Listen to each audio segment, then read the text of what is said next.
came out of the dark woods breathing hard. I'd never been so scared in all my 13 years. I just watched one of my friends die a horrible death, and if we weren't careful, Caleb and I would be next. We moved through the Henderson family's backyard and stopped at the front corner of the house. Then we peered down the street, looking for any sign of the truck from the construction site. My house was across the street and one house down from the Hendersons' place. Everything looked normal over there. When it looked like the coast was clear, we darted toward the street. Just as our shoes touched asphalt, headlights erupted from a pool of shadows under a tree 2 houses down from mine. Tires squealed as the headlights lurched toward us. It's him! I screamed. The truck bore down on us as we ran into my front yard. It jumped the curb behind us and crashed into the porch steps just seconds after Caleb and I threw ourselves onto the porch. My front door was locked, so I banged on it, shouting to be let in. Behind us, just beyond the now smashed wooden porch steps, the truck door opened. I glanced over my shoulder, still banging on the door, and saw that the huge, muscular man was now wearing a threadbare black ski mask. He had a long, flathead screwdriver in one hand. Dad! I screamed, banging on the door. Let us in! I could sense the man approaching behind us. We were trapped.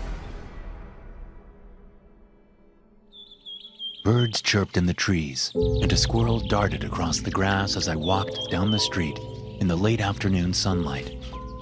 I could hear the annoying little Thurman kids screaming and laughing as they jumped on their trampoline in their backyard. I wanted to get my friend Caleb and get gone before any of them spotted me and asked to play. They were spoiled and couldn't take no for an answer. Besides, what teenager ever wants to hang out with a bunch of 9 and 10-year-olds? As I stepped onto the walkway to my friend's front door, the sound of Caleb's father yelling stopped me in my tracks. Beyond Caleb's house, which was situated at the end of our cul-de-sac, was a tall wall separating the neighborhood from the freeway. As I froze there on the walkway, I could hear cars whooshing past in both directions. It was rush hour, and I couldn't fathom how many people were passing so close to that miserable house, not having any idea what was happening to the innocent 14-year-old in there. As if he was trying to let all those strangers know what was happening, Caleb screamed out in pain from inside the house. The sound made my entire body tense up. I had told my mom and dad about what I thought went on at Caleb's house, although Caleb had never talked about it. They wondered if I'd actually seen my friend being abused, but I hadn't. They said they would discuss calling CPS, but that it was a big deal and shouldn't be done lightly. To my knowledge, they never did. Even at 13, I knew that separating a kid from his only parent was a big deal, even if that parent was abusive. But as I stood on that walkway and listened to my friend scream out in pain, I thought it would have to be done sooner or later. Forcing myself to move up the cluttered porch, I tried to scrounge some courage as I raised my hand and placed my finger over the doorbell. There was a thud and a clatter from inside, and I heard Caleb suck in a ragged breath, as though he'd been hit in the sternum. I rang the doorbell. Mother Caleb's dad yelled. Answer the f***ing door, you little f***y! My friend sobbed as he came toward the door. I heard him stop on the other side. Who is it? He asked. He wasn't tall enough to look through the peephole. It's Nico, I said. Oh, okay. Hold on, Nico. When my friend opened the door a few moments later, his cheeks were dry but almost as red as his eyes from where he'd rubbed the tears away. Hey, I said. hey. Want to go meet the guys at the construction site? I whispered. Caleb glanced back over his shoulder. When he turned back to me, he wore a look of determination. Yeah. He said, stepping out. let's go. I hesitated. Shouldn't you ask your dad? Caleb shut the door. Kim, let's go. There wasn't much I could say to that, so I followed him down the porch steps. We cut through the Hendersons' yard and hustled into the half-mile stretch of woods between our housing development and the one that was being constructed. We walked in silence. Even though I wanted to ask how he was doing, I didn't. I'd learned that Caleb needed time to get his head right after having a fight with his father. Although I guessed fight wasn't really the right word. Beating was probably more accurate. Not for the first time, I wondered what his back and chest looked like under his shirt. I figured if there were bruises and scars, that's where they would be. We found Cruz and Bowen in the makeshift fort we'd constructed out of some warped and moldy plywood boards we'd found in the woods. There was a hole pointed toward the half-built housing development, so we could look out and make sure all the workers had left for the day. That's what Cruz and Bowen were doing when we got there. After exchanging our greetings, Caleb asked if the coast was clear. Roger that. Bowen said. No movement. Let's go. Cruz said, shoving past Caleb and me as he crawled out of the little fort. We ventured down the gentle hill and into the construction site. There were 6 houses in the process of being built, all of them around a cul-de-sac, much like the one Caleb and I lived on. Pallets of building materials sat around the wooden structures, along with piles of dirt and long dumpsters half full of construction-related garbage. Further on, past the houses, there were earth movers and dump trucks and other equipment used to clear land for more houses. The streets had already been put in, so you could see the layout of the neighborhood. It was a 13-year-old's playground, and what made it even more enticing was the fact that we weren't supposed to be there. The sun was beginning to set as we started into the first house, exploring, noting all that had been done since our last visit on the previous Friday, exactly a week ago. We chatted excitedly about what the houses would look like when they were finished, and we discussed the things that were important to us: girls, games, movies, and sports.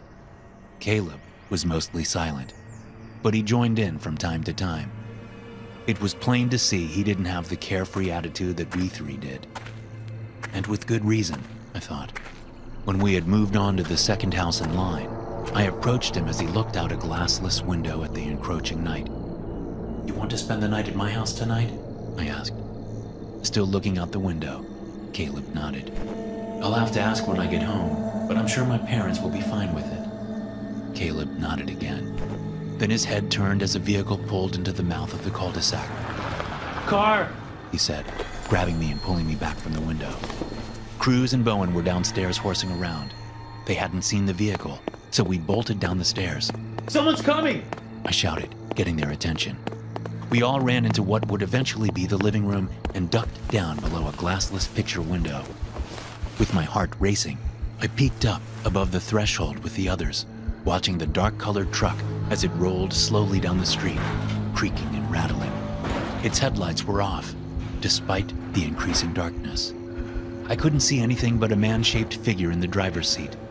The bed of the truck was stacked with what looked to be trash: broken lawn chairs, an old dishwasher, and a roll of old carpet, among many other items. The truck stopped at the end of the street in front of the house next to the one we were in. By looking to our right, out the window, we could see the truck. It idled for a long moment before the reverse lights came on.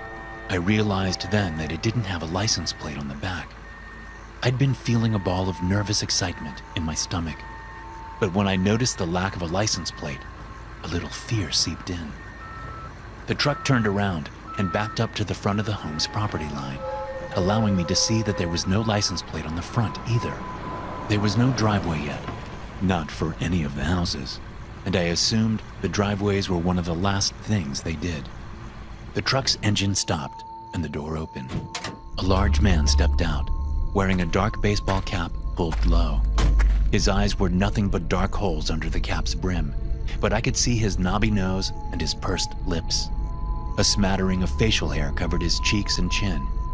He wore a black, cut-off t-shirt and dirty carpenter's pants. His arms bulged with muscles, and to my 13-year-old mind, he looked like a giant, even from this distance. He tracked to the back of the truck and pulled a shovel out from amid the junk in the bed. More fear seeped into my stomach. "What is he doing?" Bowen asked in a whisper. None of us answered. Our eyes were fixed on him as he walked onto the dirt where the driveway would eventually be. He started digging. "He's about to bury a body," Caleb said. "You're right," Cruz said. "He's probably just a construction worker who's working late." "In the dark?" I said. By himself? We should go, Bowen said. No way. Cruz said. He'll hear us. I thought he was just a construction worker. Caleb said. Well, either way, we're not supposed to be here. Cruz replied. We all fell silent again. No one made a move. We simply watched the man dig. And it soon became apparent, even as full dark descended, that he was digging a body-sized hole. Maybe we should call 911. Bowen said. No, Caleb said. my dad will kill me if he finds out I've been here. When the man was done digging, he jammed the shovel into the ground next to the hole and strolled back over to the truck bed. He pulled some of the junk out, removing the roll of carpet last and dumping it on the ground next to the truck. Then he reached into the bed and pulled something out that was taped up in black trash bags. He pulled half the thing out and let it dangle over the tailgate before hefting the rest of it up onto his shoulder. My heart sank. It was a body. There was no doubt about it. I felt sick. Oh my God, Cruz said. it really is a body. That's a murderer. Shh, Caleb said. Cruz crawled backward from the window. I gotta go home. I can't be here. I'm gonna go. Cruz, just stop for a second, I said. It was so dark in the house now, it was hard to see anything more than shadowy shapes. But I knew there had been a couple of sawhorses with a 2x4 across them somewhere in the living room. Cruz stood up, still backing away from the window. You guys should come. Cruz, stop moving! Caleb hissed. Then Cruz hit one of the sawhorses, and the piece of wood clattered to the floor. We all froze for a long moment. The three of us were looking toward Cruz, away from the window. And when I finally turned my head back to the window and looked out at the truck, my heart seized in my chest. He's gone, I said. The truck was still there. The shovel stood upright next to the grave. The bag-shrouded body lay unmoving between the truck and hole. But the man was gone. Oh, Caleb said. Run! We scrambled up and ran to the back of the house. Cruz had a head start, and he made it to the doorless back door first. As he crossed the threshold, a hand shot out and gripped him by the neck. The rest of us skidded to a stop as the man stepped into view, holding our friend up like he weighed nothing more than a basketball. Come here.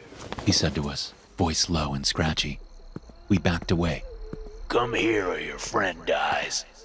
Cruz was crying, hanging limply in the man's grasp. We continued backing up. The man roared and slammed Cruz into the concrete steps leading from the back door. I heard my friend's bones crunch with the impact. Bowen screamed as the three of us turned to run. We could hear the man's heavy footfalls banging through the house after us. Caleb and I had the same idea, both of us going for the picture window to jump out into the night. Bowen broke off, heading for the front door. The man went after Bowen, while Caleb and I jumped out the picture window and then took off toward the next house in line, away from the end of the cul-de-sac. We ducked around the next house and then sprinted as fast as we could toward the woods leading back to our neighborhood. When we reached the tree line, we slid down under a bush and looked back at the housing development. There was no sign of the man, no sign of Bowen either. I pulled my phone out and dialed 911. Caleb didn't discourage me. 911, what is your current location? A female operator said. I don't know. I said. There's no addresses here. It's just a construction site. Do you know the nearest address? I gave her my home address. But that's my house, and it's across the woods from where I am. Okay, what is your emergency? There's a man here. He killed one of my friends. He was burying a body and we saw him. Do you have a description of the man? The female operator asked. I gave her a quick description. And do you know where he is right now? Are you still at the construction site?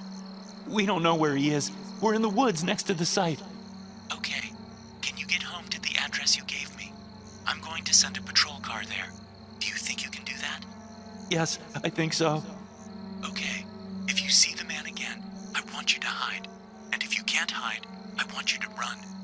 Okay. I said. Good. I'm going to stay on the line with you until you get home safely, okay? Okay. Are your parents home? Yes. Good. Go as soon as you can. She wants us to go home. I said to Caleb, phone still to my ear. Caleb nodded. We backed away from the bush and crept away from the tree line. listening for any nearby movement. Before we had moved more than a few yards, I heard the roar of an engine coming to life. Stopping, I looked back over my shoulder, although there was no way I could see the truck from where we were in the woods. Still, I was sure it was the man, leaving. Should we go back and look for Bowen? I whispered. What if he's not leaving? Caleb asked. What if he's going to our neighborhood to head us off? The notion hadn't occurred to me. I just thought he was leaving, running away. But when Caleb said it, I realized he could be right. The engine noise faded as the truck sped out of the neighborhood. What's going on? The 911 operator asked. Is he leaving? He might be going to our house, I said. I don't think that's likely. The woman said. He's probably fleeing the scene, knowing the police are on the way. How fast can you get home? I don't know. 10 minutes? Okay, go. Caleb didn't have a cell phone, so I told the lady I was going to have to put her on speaker so I could use the flashlight to navigate the woods. Once I had the light on, Caleb and I moved as fast as we could through the woods toward our neighborhood. When we got to the Henderson property, I shut the flashlight off and we crept toward the side of the house. Are you going home or coming with me? I asked Caleb. Coming with you. At the corner of the Henderson house, we peered down the street, looking for any sign of the truck. When it looked like the coast was clear, we darted toward the street. Just as our shoes touched asphalt, headlights erupted from a pool of shadows under a tree 2 houses down from mine. Tires squealed as the headlights lurched toward us. It's him! I screamed. The truck bore down on us as we ran into my front yard. It jumped the curb behind us and crashed into the porch steps just a second after Caleb and I threw ourselves onto the porch. My front door was locked, so I banged on it, shouting to be let in. Behind us, just beyond the now smashed wooden porch steps, the truck door opened. I glanced over my shoulder, still banging on the door, and saw that the man was now wearing a threadbare black ski mask. He had a long flathead screwdriver in one hand. Dad! I screamed, banging on the door. Let us in! I could sense the man approaching behind us. We were trapped. The deadbolt and my front door clicked back, and the door flew open. Caleb and I tumbled inside at my father's feet. Jesus Christ! My dad said, looking into the front yard. Shut the door! I yelled, looking outside to see no sign of the man, only his truck and the smashed porch steps. What happened? Caleb and I got to our feet, and I yanked the door out of my dad's hand, slamming it shut and locking it. Are you safe? The woman on the phone asked. Who's that? My dad asked. We're at the address I gave you, but the man is here. I said to her, ignoring my dad's question. Okay, is that your father? Let me talk to him. I thrusted the phone at my dad. Here, there's a man after us. We need to lock all the doors. My dad took the phone dumbly. Caleb and I ran off to secure the house. I checked the back door first, finding it locked. Caleb checked all the windows. When we met at the stairs, I asked him if he'd seen the man outside. Caleb shook his head. Let's make sure all the upstairs windows are locked too, I said. We raced up the stairs and checked the windows. We stopped in my bedroom and looked out onto the front yard as the police pulled up. The truck was still there, and they pulled into our yard to park behind it. The 2 officers, one male and one female, got out and drew their weapons. The woman approached the truck, while the man scanned the area around the front of the house. I saw the woman's face go pale when she looked into the truck cab. She opened the door and reached inside. A moment later, she stepped back. Gibson, we got a dead kid in here. She called out to her partner. Caleb and I shared a look. We knew she was talking about Bowen. Let's take a look around before we secure the family. Gibson said. Then he called out. Mr. West, are you in there? Yes. My dad called out from downstairs. We're here. Okay, keep everything locked up tight until we come back. Okay. The 2 officers started around the side of my house together. Nico? My dad called. Where are you? Upstairs, I called. with Caleb. You 2 stay up there, okay? Where's Mom? I shouted. She went to the store. I'm calling her right now to tell her what's going on. Caleb and I moved from room to room, following the progress of the police as they rounded the house into the backyard. Our yard was pretty big, and it had a large shed set a good 30 yards from the house. Both officers moved toward it, flashlights shining and guns drawn. We watched them go, barely breathing, terrified but excited because we knew the police would triumph. The doorbell rang downstairs, pulling our attention from the real-life police drama playing out before us. You think it's him? Caleb asked. I said nothing. I just listened. After a moment, I heard my dad open the door and greet someone. Then I heard another male voice. It's my dad, Caleb said blankly. There was a shout from the backyard, followed by a thud. We whipped our heads toward the now open shed, just in time to see the man in the ski mask pulling a screwdriver out of the female cop's throat. She dropped to her knees just inside the shed door, then fell over as blood pumped out of her. The male cop was crawling on the ground away from the shed, his right eyeball hanging out. He was making a groaning sound, like a low scream. The man in the mask stepped casually over to the cop and stabbed the screwdriver down through the back of the cop's neck. The tip of it busted out of his throat and embedded itself in the ground. The man left it in the cop's neck while he stepped over and picked up a gun from the ground. He checked the chamber and then stuffed it in his back waistband. Then he pulled the screwdriver out of the cop's neck and looked up at Caleb and me. We dropped out of sight. I shook with fear as I crawled toward the door, thinking I had to warn my dad as soon as possible. Once out of view of the window, I got up and ran downstairs to find my dad and Caleb's dad in deep conversation at the front door. He killed him! I cried. He killed the cops, and now he's coming for us! The two fathers looked at each other and then back at me. Are you sure? Yes! I said. Caleb and I just saw it. Suddenly, I realized Caleb wasn't with me. Where is he? Caleb's dad, whose name was Colin, asked. He was in the backyard, I said. but The sound of glass breaking interrupted my words. It was coming from the back of the house. Let's go now.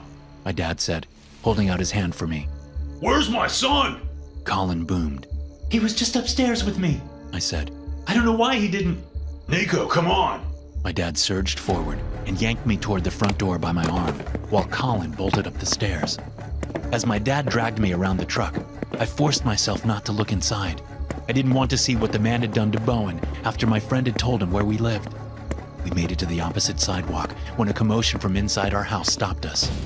We turned and looked toward my bedroom window, which was at the front of the house on the second floor. We could see two silhouettes fighting in there. There was a crash as one of them was thrown into my bedside lamp. Another, lower crash sounded as they broke through my closet doors. Then the window shattered as Colin's body soared out. He bounced off the roof and fell down to the driveway, landing on his head with a crunch. Caleb! I shouted, yanking my arm out of my dad's grasp. Nico! My dad screamed, starting after me, but I was already halfway to the front door. To this day, I don't know what I was thinking, other than that I'd already lost too many friends that night. Despite my utter, implacable fear, I knew I had to do something to try and save him. I bolted through the open front door and up the stairs without so much as a half-assed plan in my head. It was only when I turned into my room and saw the destruction from the fight that I paused to consider my actions. Suddenly looking around for a weapon, I was reminded of how easily the man had dispatched not just Cruz, but also the two police officers and Caleb's dad. What chance did a 13-year-old have? I moved to my dresser and opened the top drawer, grabbing my pocket knife out. I unfolded the blade and then turned around. The masked man loomed over me. He slapped the pocket knife away and lifted me by the neck with one hand. With his other hand, he brought the bloody flathead screwdriver up and pressed it into my stomach. Not enough to break the skin, but enough to hurt. Enough to feel the power and know that he could easily skewer me with it. You should have listened to your daddy, boy. He said, grinning behind the mask. He slammed me against the wall next to the window. The muscles of his right arm rippled as he prepared to impale me with the long screwdriver. Then there was a muffled gunshot, followed quickly by a second. The masked man stopped grinning and dropped me to the floor. He stumbled back, and as he did, Caleb stepped out of the way, holding the pistol that had moments earlier been in the man's waistband. The guy dropped the screwdriver as he tried to turn for the door. His feet tangled, and he fell to his chest, revealing the 2 gunshot wounds in his lower back. Caleb and I stood in my half-smashed room, staring down at the man until he stopped moving. I heard thumping from downstairs. A moment later, my dad called up, his voice shrill with fear. Nico! I'm okay, Dad. I shouted. We're okay. He's dead. I heard my dad running up the stairs. A moment later, He appeared in the hallway outside my bedroom door. The dead man had fallen near the door, so Caleb and I would have to step over him to leave. My dad stared down at the man for a long time. Then he gestured for us to come out. Caleb, you first. I want you to take the gun by its barrel and hand it to me, butt first, okay? Caleb nodded and adjusted the gun like my dad asked. He stepped over the man's outstretched right arm toward the door, proffering the gun toward my dad. The dead man moved. He whipped his arm up, yanking the gun out of Caleb's hand and batting my friend aside in one swift gesture. Before I knew what was happening, the man was on his knees, pointing the gun at my dad, who was frozen in the hallway. I yelled and threw myself onto the man's bloody back, batting at his arm just as he fired. The bullet blasted into the wall right next to my father. Shouting, the man reached over his head for me with his left arm. My dad barreled forward and crashed into the man. The impact jarred me loose and threw me into the side of my bed. The killer and my dad were wrestling for the gun as I got to my hands and knees. The killer was on his back, my dad crouching over him. But the killer was much stronger. My dad fought him, but the man was getting the gun closer and closer to my father's head. Caleb appeared, grabbing the man's arm and yanking it away from my dad. It worked for a moment, but I could see it wouldn't last for long. The man was just too strong. I looked around frantically, seeing my pocket knife on the floor by my closet. I grabbed the knife and lunged for the man. In a frenzy, I stabbed at his face and throat with the stubby knife, thinking about Bowen and Cruz. I stabbed and stabbed until I heard my father's voice. It's over, He said, putting a hand on my shoulder. It's over, Nico. You got him. Caleb looked at me and nodded. He's really dead this time. I suddenly realized my arm was tired, and I looked down to see that the man's face was nothing but a mess of slashed fabric and bloody flesh. I dropped the knife and stood up. I walked downstairs with my father and my best friend. 10 minutes later, Caleb and I were being checked out by paramedics as we sat in the back of an ambulance. We'd been silent ever since leaving the house, but Caleb suddenly spoke. He killed my dad, He said. I know. I said. I stopped. I was about to say I was sorry, but Caleb's tone registered with me before I could. It wasn't a happy tone, not really, but it also wasn't a sad one. I couldn't place it at the time. Only now, years later, do I realize what he sounded like. As he said those 4 words, he spoke with the tone of a person experiencing freedom for the first time. Believe it or not, my parents took Caleb in after that. It was a lengthy process, but they managed it. After all, Caleb had no other family, at least none that was fit to take him in. So my best friend essentially became my brother, and it was amazing to see him flourish under our roof. We grew closer over the years, and to this day, we remain as close as brothers.